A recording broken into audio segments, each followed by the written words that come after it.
Good morning. Goeiemôre. So, how is everybody? Let's find that out. It's a bit of a longer winter this year, or the lack of summer makes it feel like a longer winter.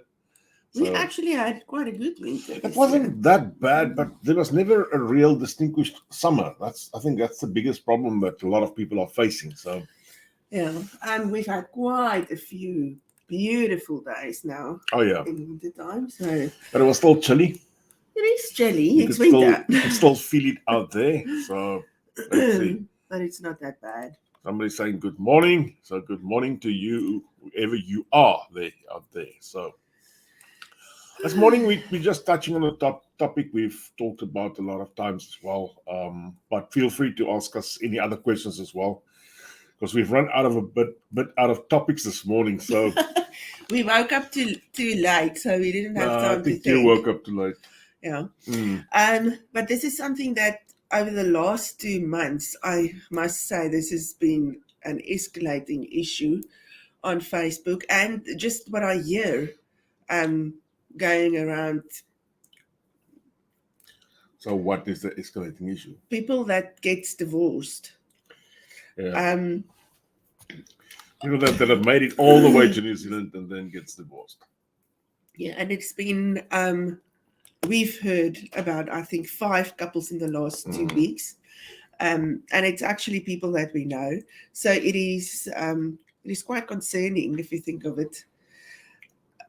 Yeah, some people I think should never have gotten married in the first time.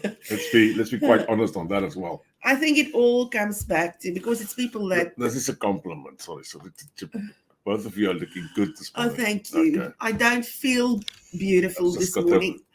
I've got some kind of bite. I think it's a spider bite or something on my leg, and it's actually so painful that I'm trying to keep my eyes straight.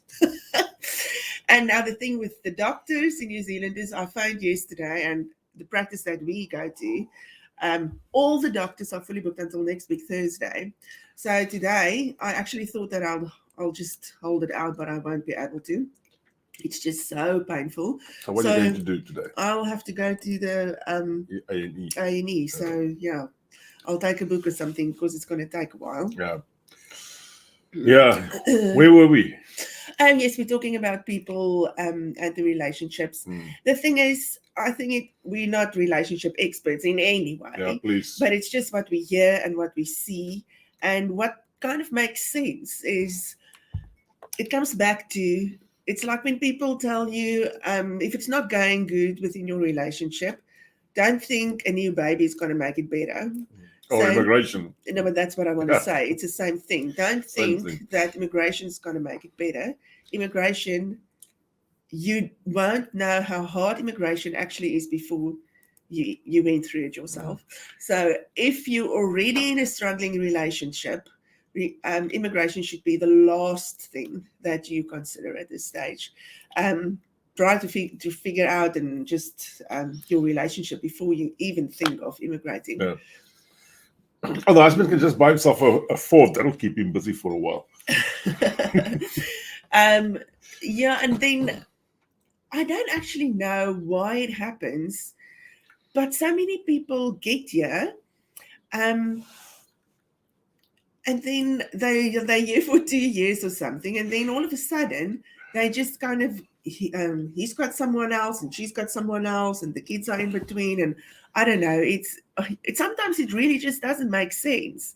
But then I've also heard of people that actually say to me, "I just need to leave him. I just need to leave him." And then I'm thinking, really, you don't even want to try? But don't you think the stress of a lot of things? I mean, I've got a psychologist as a client, and she always says, coming from South Africa, everybody that arrives in New Zealand has got a fair amount of PTSD. Now, that's something that soldiers get in the battlefield normally.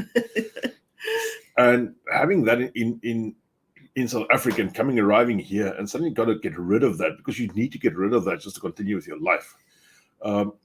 It's actually a good idea to just go and see someone, don't you? I think it's a good idea to go and see somebody, but if you don't go and see somebody, how else do you get rid of this? I think of myself that I arrived here as this anxious guy who was looking for somebody to rob me and hijack me and so forth, and it didn't happen. And I had to learn to live this way because it's not going to change suddenly. I had to learn to live without my firearms, those type of things, without all my security measures that I always had around me to protect me. And I had to relearn to live like this. I think I have been successful because I'm sometimes even leave my car open, which is something which I've never done before. So I think all these adaptations probably take a lot of. I'm not making excuses now. No, look, it's hard. And the thing is, you think you're coming to New Zealand to work less. That's a big mistake. Yeah, no, you're coming to New we Zealand. had that chat. It's not. You are going to work your butt off. You have to work your butt off because most of us don't arrive at age 20. No. So we've arrived at age, 48, somewhere around that, I think. And I had to really work hard because I wanted to buy a house. I wanted to go on retirement one day. So I have to work 10 times harder just to be on the same page as where the guys that arrived at age 20 was. So yeah, I'm thinking that you have to put in a lot of effort, even though you're so tired and you've worked long hours. You have to put in a little effort to just spend some time with each other. And the other thing is, when you get here, you don't have babysitters. You don't know people that you can just drop off your kids with and go on a date or whatever. So it will take a lot of effort to just get to spend some time with each other. Somebody just saying, honestly, immigration is one of the most difficult things I've ever done. My wife will only arrive at the end of this month. It's been the longest 7 months of my life. I can imagine. Yet small-term pain for long-term gain. That's a fact. And then the wife arrives and the wife says, I don't know where to do my hair. And where must I do my nails? Oh my gosh, at least my then eyebrows. He had 7 months to kind of just find his feet so he could but he couldn't go out and find a place for the wife to do the nails and the hair and those type of things. Yeah. So the thing is, in New Zealand, there are so many beautiful places that you can visit and things that you can do that actually doesn't cost you any money. So you don't actually have an excuse not to spend time with each other. And the thing is, you got to, I want to say, you got to relearn to know each other. And I can say something now. Immigration changes you. So it makes you stronger. It makes you a little bit more independent. So I think that's also a part of the whole thing is your personality. You change within yourself. So that can be a struggle, I think. Okay. You're not married to the same person that left South Africa with you. In a good way. Or a bad way. Yeah, well, depending how you see. Yeah, it can be a problem probably, but let's take a woman's perspective. Huh? If I'm a girl and I like this guy that I married because he's a macho oak and he carries his firearm and that type of thing, coming here you're basically not even allowed to have a firearm, and you can't be macho because you'll be bullying people. Yeah, and now suddenly I've gone from married to a macho guy to a woman. If you want to I don't know. I'm not a female. I'm not trying to dissect the female brain. I will never do that. Or the other way around. You are married to a woman that is quite submissive. And all of a sudden, because she's the one that's at home in a new country, she has to organize everything, the kids, everything. So she gets much stronger and independent. Let me stop you there for a second. In South Africa, I'm doing the same as I'm doing here. I'm a financial advisor. So in South Africa, it was the guys that called me and said, Jan, I need life cover, I need this, I need that. Come now. Don't go and get me wrong. They arrive here, they've got virtually no money left. So that's an added stress on top of that, because whatever money you've got to divide that by 11, because you've got a brilliant government in South Africa. You've got to divide that by 11. Whatever's left over has to come and buy stuff in this expensive country. So in South Africa, in Afrikaans, there's a saying, as geld by die armoede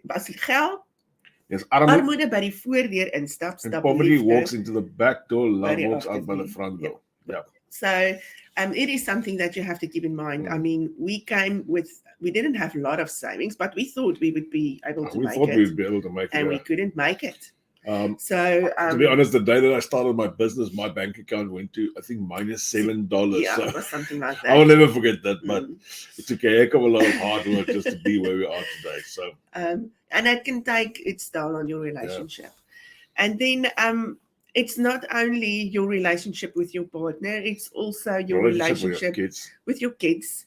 And then the relationship with the people back home or wherever you come from, South Africa, London. Yeah, because the thing also, and I think that adds to the situation, is you don't want to burden your people in South Africa with the problems that you're going through in New Zealand, because most of the time they're not on the same page as you when you leave. Yeah. So you don't want to tell them, listen, we're actually really struggling, we're not making it. I think it's that thing, that trots. Yes, being proud in ourselves. And I don't know if it's only a South African thing. It could be that other nations are very much the same. It could be that it's only a South African thing and we don't complain. More women, Tannie se kind. Whoever that is, good morning to you. But being proud is not a bad thing. It's point one, not a bad thing. The other thing is, you have to cut your ties with South African. I mean, don't throw away your family that's that side, but you have to cut your ties. You have to say to yourself, I can't go back. Otherwise, that door is always open for you. And to come here and try what we are doing and go back, it's futile. You lose a heck of a lot of money. You should have just as well stayed home or stayed in South Africa. And the thing is, in a few years' time, you are going to regret that you didn't just stick it out. So yes, try. I don't know if we've got that kind of relationships with the people in South Africa, our family and stuff, that we're not allowed to tell them that we're really struggling. The thing is, I think people think if you tell your family, and in some cases this is true, if you tell your family in South Africa you're struggling this side, they're going to say, I told you so. I told you it's not better. Oh, so the grass isn't that much greener on the other side. Yeah. The grass is very green. I can promise you, it rains nearly every day. So oh, sorry. So guys, just think about it. If you make this massive leap, it's going to impact you somewhere in one or another way. You have to be resilient. We've talked about resilience over the last 2 weeks so many times, and it works for your relationships as well. If you got any questions this morning, pop them on the screen. We'll try and answer some of the questions. I unfortunately can't see one of the channels we are broadcasting to. I don't know why I can't see that this morning, but that's good. We can still see the other 7 channels. So if you got a question, pop it on. Let's see if we can answer that question. And if you got topics for the next few weeks, pop that on as well. One thing that I want to say is, although I know it is hard work for you to work on yourself when you immigrate, but you have to make space in your head to just tap into your partner and just see where they are within where you are at the moment, and how they're actually doing and how they're actually adapting. And I know that maybe you're so tired, you really don't have time and the energy to look at their emotional well-being at the moment. You're struggling with your own hassles, but you have to look out for each other. And then remember that grey stuff between your 2 ears. That can play havoc on you. That can really stuff up your life. Be quite frank about that. We went into a Safa shop the other day in Napier, and I walked in, and we are here nearly 6 years. I walked in and I saw cream soda. I thought, geez, I like cream soda. We all bought cream soda. All bought cream soda. There were no bubbles in that cream soda. It was the most horrific stuff I've ever drank in my life. But it's cream soda. Yeah. But that was, at that moment, that was all I wanted to have. And it was totally wrong. Totally wrong. Oh, well, you got it out of your system. But I'm sure when you go into a Safa shop the next time, you'll probably buy cream soda again. I think I'm now over cream soda. Okay. I actually think this is the second time in New Zealand that the first time I thought, geez, if I was back in South Africa, I could get cream soda now. You didn't even drink cream soda. That was a joke. I had to go back and sit and think, when last did you really have cream soda? So and funny. Then I came to the point of something like 10 years ago. So this is the second time in 6 years that I long for cream soda, but that is now out of my system. And it took me 6 years. So and remember, you don't come to New Zealand, or let me say it this way. We know of people that came to New Zealand, lived here for 2 years, and then got separated. Now, in New Zealand, you can't just get divorced. You have to be separated for 2 years before you get divorced. And the wife actually had to go back to South Africa. She did not want to. It was not at all what she wanted to. But financially, she just wouldn't have been able to make it on her own. Yeah. She had a job, but it was not a well-paid job. And she was kind of relying on both the incomes to make it work. And most of the time it works like that. It is, yes. So she had to go back to South Africa. You know how hard that is. Not only do you lose your husband, but you also have to move back to a country that you left because you wanted to leave. And so just think, I don't know what to say. I would rather go and live under the bridge, to be quite frank, than go back to South Africa. No, it's easy to say. But I'm honest. I would rather go and live under the bridge. But different strokes for different folks. So I don't know. So just be wary of that. People changes. And it may be stressful on your relationship. I've got a very noisy cat here this morning. The plane. And you have to work really hard on your relationship with your partner to get to the other side in one piece. Yeah. The other thing is your relationship with the people back home. That can also take a massive toll on you and your partner, or if it's your family that's giving you grief or not giving you grief or are sick. There's so many things that can go wrong. I don't even think we have the time to talk about all the things that can go wrong with the family at home. But whatever is there, the problem, it can even be a financial burden on you this side, because they expect you now, because you're earning this big amount of money in New Zealand, to give them money every month. And that could have a negative effect on your relationship. So with them, with your partner, with whoever else. And I think in some instances, I see this a lot with people from India, especially. They actually come to New Zealand so that they are in a place where they can actually look after the people in their country. So they send money over. So, and I know we do that too. We think that when we come to New Zealand, you're going to earn dollars, so you've got a lot of money, and you would be able to help your family in South Africa. It's a perception by people that I promise you, the new rich down here. Don't make that promise when you leave, because you probably won't be able to do that. But the other problem is, especially if you were helping them already in South Africa, now they just expect you to go on.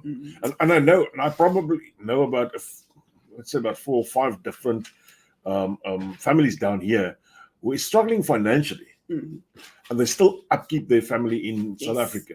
Yeah. It's expected of them to do that. They suffer on this side because they have to look after their family on that side. And the family thinks that they have got a lot of money, so they can just... Some reason people think when you earn dollars, you've got a lot of money. I don't know. I don't know if they probably think we live for free here and get free food and those type of things. So you're probably not going to have any money to save to send to South Africa for the first few years in any way. Yeah. So that is more stress adding up to your basic stress that you already have in this country, and it's stress that you would not have normally had, and you need to get away out of that stress. So that's a bit difficult, at least. It is really hard. And then the other thing is, remember when you were in South Africa with small children, you probably had the help of your parents, the grandparents, to help you out with the kids. And all of a sudden, you are in New Zealand, you're working so hard, and then your poor wife asks you to help her with the kids as well. So I think that also adds to the relationship. Is that fair? It is fair. No, you're working the whole day, the wife's sitting at home, and you've got to do the kids as well. I don't think you realize how hard it is to be emotionally struggling and to look after your house and your kids.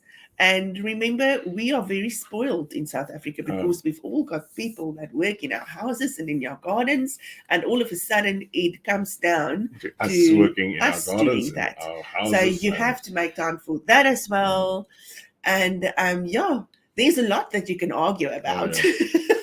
No, it is. If you're looking for a fight, it's easy to start with. It's really easy. Let's be honest about that. So, but I gotta say something. Yes. If I look outside, it looks like a beautiful day down in the Bay of Plenty. We had some overnight rain as normal in the winter. So, yeah, it is a beautiful day. That's a beautiful day. So, yeah. Any other thoughts about? No, I think relationships. We just had it on our hearts because we've heard of so many people that's going through separations and stuff. And then the other thing is, and we don't know how it works, but if you get separated and you don't have residence, I don't know how it works. I don't even want to go there. That also adds to the burden. Basically, and I'm not a financial or immigration advisor, guys, but what I've heard is that when they separate, they have to let immigration know immediately that they're not together anymore. And the person that is the lead, or the person that came with the work visa, and the other person that tagged along, has to apply for his or her own visa. Okay. That's what I've heard. I could be totally wrong, but that's just what somebody told me that happened to them. To find out from INZ. Yeah, call INZ or call your immigration But I mean, that's person. also stressful. And now some people stay together, just to stay together until they've got residence, and then all of a sudden they get separated. That we've had that quite a few. It's to its own as well. You can't say, but at least then you're looking after each other to just get, I don't know. But it's not legal. You're not allowed to actually do that. It's like living in Fight Club. I mean... yes, for 2 years. So how do you live with somebody you don't really want to be there, and you don't even like them, and don't like them to be under the same roof? Fight Club, night after night. Yeah. Oh my. Yep. And then there's something that I think it's a topic. It's totally off the topic now, but you always go off topic. That come to New Zealand with owing money in South Africa, and then they just decide they leave without paying their debt. We've had that now yesterday. Well, you can do it. You can do it, but really people... I'm not going to lock you up when you go into the... Let me be quite honest. I actually thought about doing that. What? No. Be quiet. Listen, I've got an overdraft in South Africa. I had 100,000 Rand overdraft in South Africa. I paid in 100,000, actually more than 100,000. I paid in something 160,000 Rand into that account, and I called the bank and I said, please close my overdraft. Okay. I called him from New Zealand, so I had to wake up that night at about 10 o'clock. I sat downstairs. Oh, it was in the previous house. I sat there till about 3 o'clock in the morning, trying to speak to the right person. Eventually, when they said they'll put me through to the right department, the line went dead. Okay, but that is a different story. I was just so heartful of him. I thought, I'll just leave you with 100,000 Rand debt. I'm talking about people that do that consciously. They think they do a job. We've had the thing now with a guy. Oh, yeah. But this is different. It's not yeah, but that's what I'm saying. Debt that the how can you actually do that? He did a job for someone. He got paid for it. He took the money without finishing the job. No. He actually went to the suppliers, got all the material from there, which ran up a massive account, I think like 2 million Rand. Then he did the job. This guy, the supplier, contacted me. This guy did the job, finished off the job, got the payment, got on the plane, came to New Zealand. Didn't pay the supplier. Didn't pay the supplier. So how can you do that? Yeah, that's your fellow humans, guys, not the bank. It's your fellow humans. How can you do that? Don't screw them over. Scala means that we're off. The thing is karma. Yeah. There's only one day. This guy doesn't want to start, and that happens, and that happens. He doesn't know why. He doesn't think about what he has done. Well, for some reason, you go back to South Africa, and then? Well, they could probably declare him bankrupt and so forth. I don't know. It's just the way that some people think is just horrendous. It is. It's sad, actually. Yeah. It's sad that we have to screw over our fellow human being. Yeah. So, just to get somewhere. I know that you're desperate to get here, but really, there's a way of doing at things. At the bottom, there's running our new website. We've got a website up. It's been up for a while, moving to NZ. And it has been revamped now, and it's got a lot of interesting stuff on there. Whatever you need to know about New Zealand probably is on there. We've got some brilliant advertisers on there as well, immigration people advertising on there, guys with cars, finance people, Have a look at that and support the people, support them. These guys are trusted by us, so we won't let fly-by-nights post on our websites. We won't let people that we know have got a bad reputation post on our website, and it's a good platform for you to find extremely good platform. Services that you really it's up to date. For. Whatever's happening today will probably be there. If there's anything that changes overnight, we will put it on there. There's a lot of work going into this website, and I got to thank Delene for that this morning. So she's been doing very, very hard work on that. So yeah, go and have a look at the website. It doesn't cost you anything to have a look at that, and that'll take you wherever else you want to be on any other website in New Zealand. So, all right, final last words of wisdom from you. Of making wise this morning, like an old owl. I'll say, be kind to each other. And be there for each other, even if you don't feel like you want to be. Yeah, I'm going to take the other way around. Yes. I'm going to say, if you are going to separate, do it in an amicable and a pleasant way. And if there is still something that's not on the table, like residence is still not on the table, don't let your partner go back to South Africa if that was if it's not their wish. Make it amicable. Wait until residence, or at least pretend to be something. So if you need to, you're giving the wrong advice. No. My point is just don't just throw that person under the bus. Don't do that. Don't do that. You don't know what's going on in their head. Sometimes there's nothing. Sometimes there's a lot. So you came all this way to here. Now you want to throw that person under the bus, and they need to go back to South Africa because they don't have the right visa. And I'm not trying to get visa fraud down here. That's not my point. In most instances, if it wasn't for your partner both ways, you probably wouldn't have been here. So don't be nasty. So whatever you want to do, think about it. Think about the kids. Let the kids have good memories as well. So yeah. Okay. All right, that was us. We're in and out, and say goodbye to the people. Bye. Guys, enjoy it. Have a lovely day. And I hope wherever you are, the sun is shining like it's here, but there is some grey clouds out there. I don't know what's that going to be, but let's hope for the best. This weekend, we're going to Oakuni down at Whakapapa, and that's a swear word to the South Africans. Whakapapa is a place where there's a lot of snow at this time of the year, so we'll be down there, Whakapapa. So we're actually wanting the grey clouds. Yeah, I'm not going to ski because last time I tried, I couldn't get anywhere. So I laughed so much, I couldn't stand it. I'll just be there. So, all right. Okay. See you all. Have a great day. Bye. Bye.